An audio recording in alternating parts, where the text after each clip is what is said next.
Welcome, Dolphins fans, haters, and everyone in between to your favorite show discussing the greatest franchise in sports, the Miami Dolphins. This is the PhinsPod. My name is Moose, your host, and today we're going to look at the second wave of roster cuts that were made by the team on Tuesday. Who remains, and what can we take away from the guys who were released, because there were some surprises. We'll touch on that, as well as the continued disrespect once again shown to All-Pro corner Xavien Howard, as well as a quick note on Dolphins head coach Brian Flores. Without further ado, let's dive in. Tua Tagovailoa. I saw a quarterback that was decisive. I saw a quarterback that knew where he wanted to go with the ball, and he flung it around. 16 to 23, 183 yards and a score. That's a lot. I'm wondering if we're going to see any more from him in week 3 of the preseason. We're just going to now sit back and watch him show up in New England. Tua. Here we go. I can't wait to watch that week 1 game. If he's taken a big leap forward, if he's taken that leap, if he's comfortable, if he now knows the offense a lot better, he now has the cadence down in the huddle, he now has the whole full grasp of what his team wants him to do, and he's got confidence coming into the season. Oh, baby. Because we all know he's done. He's done. So many people wrote him off because he wasn't Justin Herbert. Fitz had to come in and put things back together after Humpty Tua broke it a couple times in December. That's the whole narrative about Tua. Oh, Justin Herbert, way better than him, and Dolphins made a mistake. I liked what I saw out of him. Starting with the news of the day, we touched on this last week, but the new collective bargaining agreement, or CBA, has really changed the way that teams do their roster cuts. Miami had to reach the league requirement of 85 players last week, and now, following the second preseason game, Miami had to reach the max of 80 players. To do so, they may have played some long-term games. But first, the players who were straight up cut.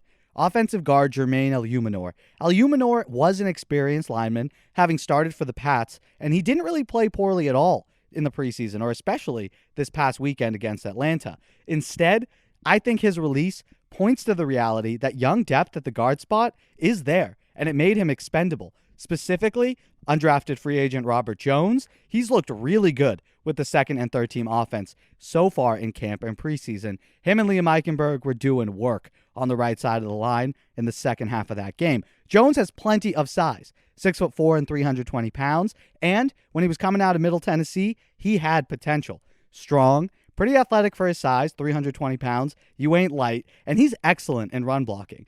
All traits that have proven out so far in camp and in the exhibition season. There is a good chance that Robert Jones can earn a spot on the final roster, or at the very least, the practice squad.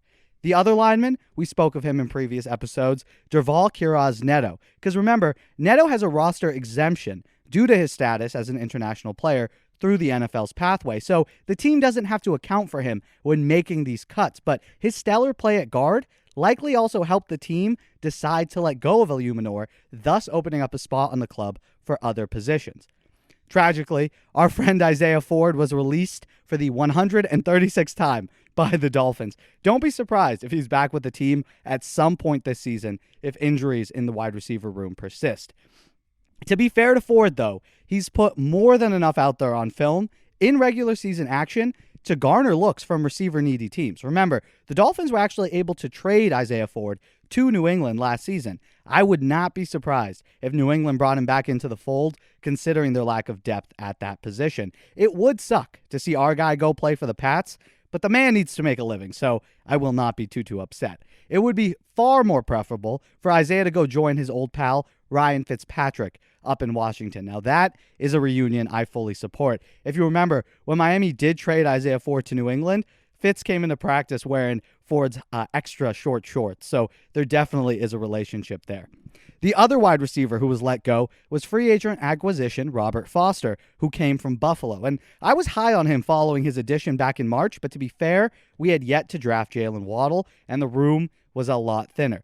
Foster was going to make this team through his receiving ability, but more so his special team skill set. He proved to be a competent return man while he played in Buffalo, but the former Alabama product, he was in a competitive room. Having Jakeem Grant, someone who's earned All-Pro honors for his return ability, as well as Noah Igbenogany and Jalen Waddle, Foster had to really show out in other departments, either maybe as a gunner or a tackler on the return team. But Mac Hollins' emergence as a receiver, as well as a superb gunner, really wasn't able to help Foster make that impact. Because remember, Foster caught a touchdown from Jacoby Brissett this past weekend. So, like Isaiah Ford, he too has really good tape out there. Either Miami or maybe another team could bring him in during the season as injuries inevitably take place. He's still pretty young at just 27, so definitely a few more years in the league, if you ask me.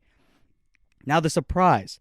The Dolphins got down to 80 players on Tuesday by placing Lynn Bowden Jr. on the IR. Now look, the IR rules are also a bit different under the CBA. It used to be that you placed the player on the injured reserve list prior to the year, and then you could activate him after week 8. Now, those rules are different. If a player makes the final 53 roster and is then placed on IR, the team can bring him back to active status at any point. Not after week 8. They could bring him back in week 3 if he's ready, whenever he gets healthy. And that's pretty good. It allows teams to be a lot more flexible once the season starts. But if a player is given the IR designation before the final cutdown, then he's lost for the season. And that's the case here for Bowden.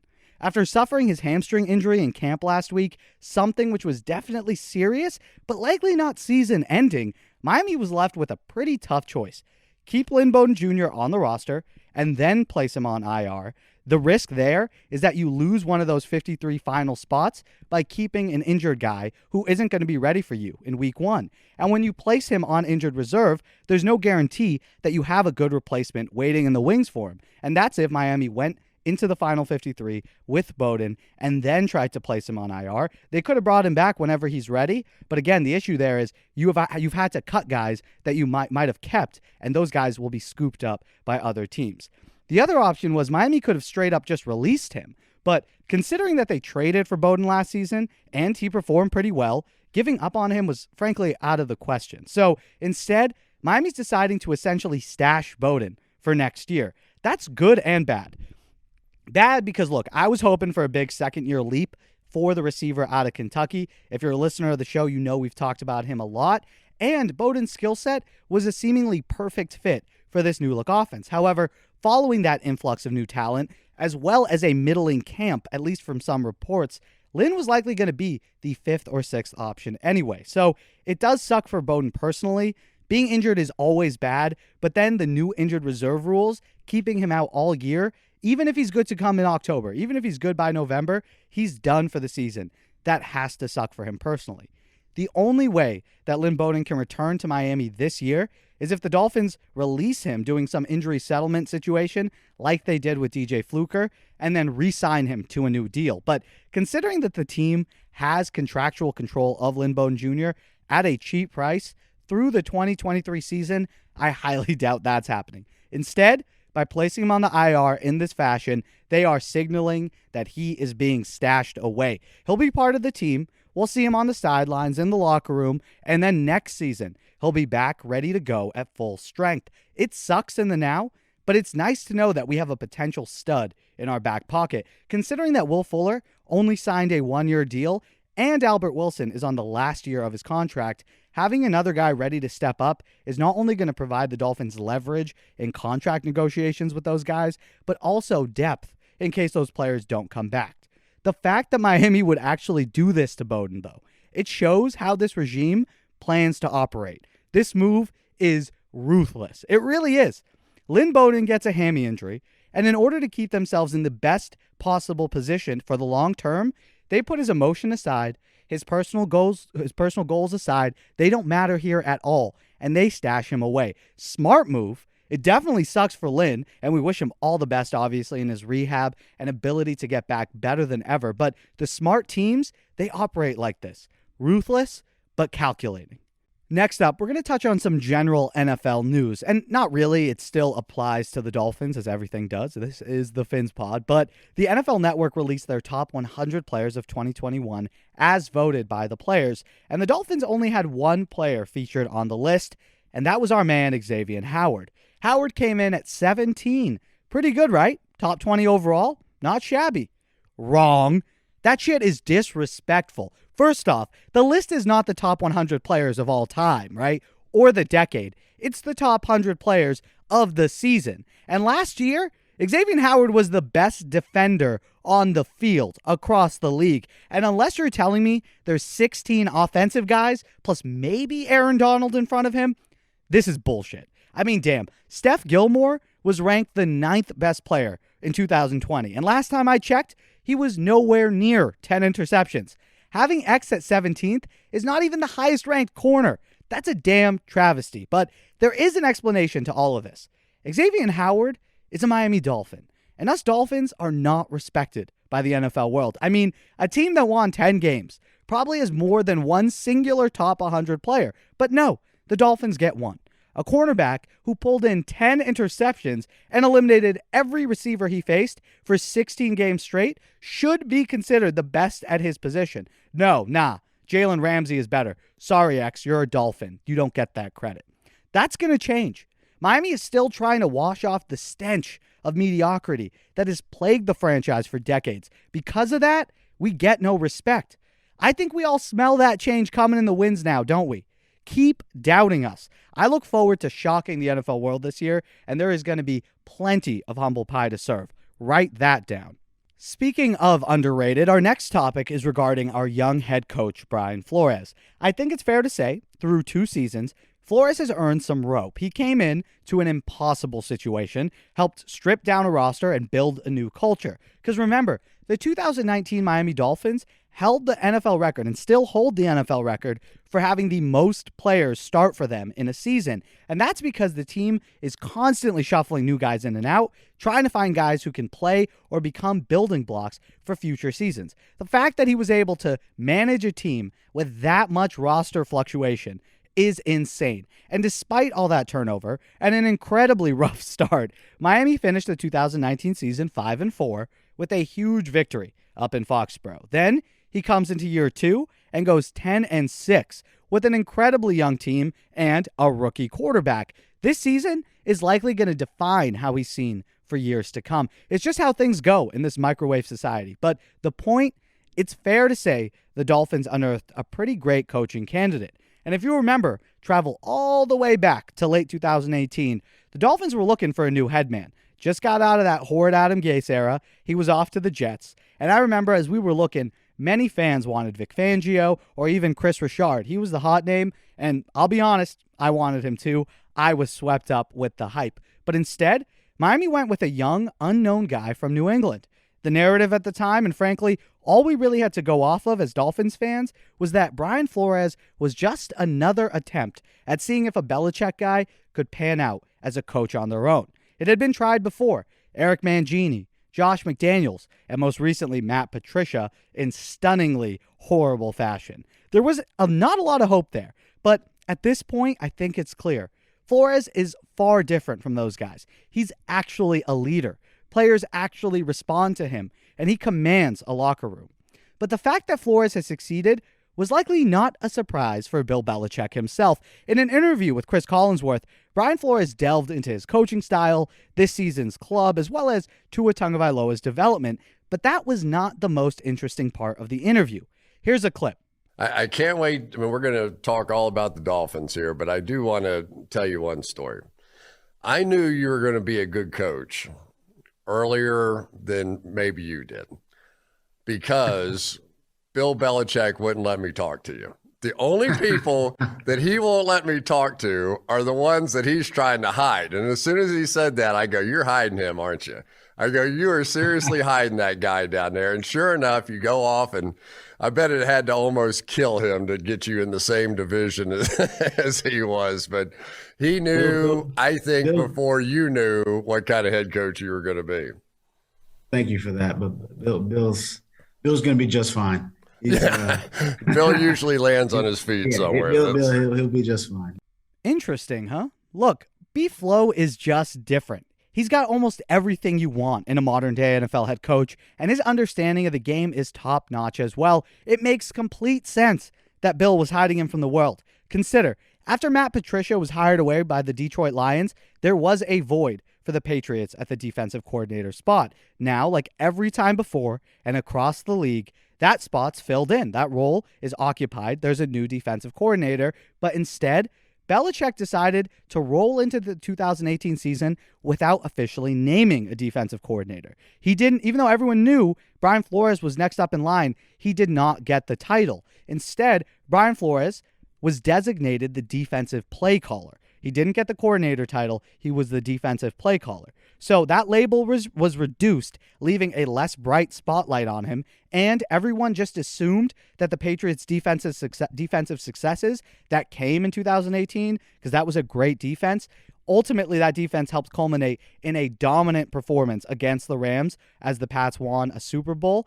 And look, everyone's attitude at the time was, that's not the defensive play caller's doing. No, that's Bill Belichick, the genius himself. There's a reason that no defensive coordinator was given a title. There wasn't anyone who Bill felt was going to do better than himself. But the truth is, Bill didn't want people noticing that he had the best next young head coach right there, helping him craft defensive game plans week in, week out, and in the playoffs against some prolific offensive attacks. But too bad, Billy Boy.